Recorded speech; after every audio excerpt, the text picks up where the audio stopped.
আজ পশ্চিমবঙ্গ পুলিশ কনস্টেবলের পরীক্ষা ছিল। কার কেমন পরীক্ষা হয়েছে কমেন্টে জানাবে।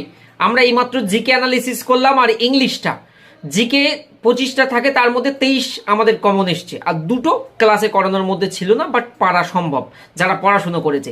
আমি এক কথায় প্রশ্ন সম্পর্কে ইমপ্রেশন দিই, যারা পড়েছো সারা বছর ধরে, খুব সুন্দর ফার্স্ট ক্লাস কোশ্চেন্স, লাইক জিওগ্রাফির ওই কোশ্চেন্সটা বলেন ডাক্তার স্যার, কোন কোন রাজ্য বাংলাদেশের সাথে সীমানা, তারপরে কোন দুটো নদীর উৎপত্তি প্রায় এক জায়গায়, হ্যাঁ দারুণ কোশ্চেন্স এগুলো বলুন ছিল। এবং যারা পড়েছে অবশ্যই ভালো অ্যান্সার করবে। তো প্রত্যেকে বলো পরীক্ষা কেমন হয়েছে তোমাদের?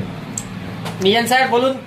ইংলিশে তো আমরা ক্লাসে মোটামুটি যেভাবে করিয়েছি সেভাবেই, এমনকি লাস্ট 2 দিন আগে পর্যন্ত আমরা যেগুলো সাজেশন আকারে বলেছিলাম চ্যাপ্টার ওয়াইজ এবং যে সমস্ত কনসেপ্টগুলো বলেছিলাম, রীতিমতো কোয়েশ্চেনগুলো হুবহু এসছে। স্টুডেন্টদের ফিডব্যাকও যথেষ্ট ভালো, তারাও কমেন্ট করে লাইভ আমাদের বলেছে। পরীক্ষা তো একটাই, একটু কোশ্চেন স্ট্যান্ডার্ড তো হওয়ার কথাই ছিল, তাই না? কোয়েশ্চেন যারা রেগুলার বেসিসে পড়াশোনা করেছে তারা ঠিকঠাকই করতে পারবে। ওকে চলবে। আচ্ছা, তো থ্যাংক ইউ। আমাকে স্পেশালি কমেন্টে জানাবে যারা দীর্ঘ 6 মাস 8 মাস 1 বছর ধরে TWS এর সাথে কানেক্টেড ছিলে রেগুলার ক্লাস করতে, কেমন হয়েছে পরীক্ষা। যারা সারা বছর পড়েছো, তুমি তোমার পরিশ্রমের ফল পাবে, এতটুকু আশ্বস্ত করতে পারি।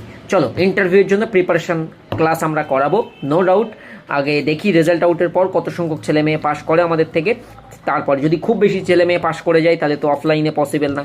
যদি লিমিটেশনের মধ্যে থাকে, 100-র মধ্যে থাকে, তাহলে আমরা অফলাইনে করব। 100-র বাইরে চলে গেলে, পাস আউট মানে 400-500 হয়ে গেলে আমরা অনলাইনেই করব ইন্টারভিউর পুরো প্রিপারেশন আমরা এখান থেকেই দেবো। ভয় নেই। টাটা।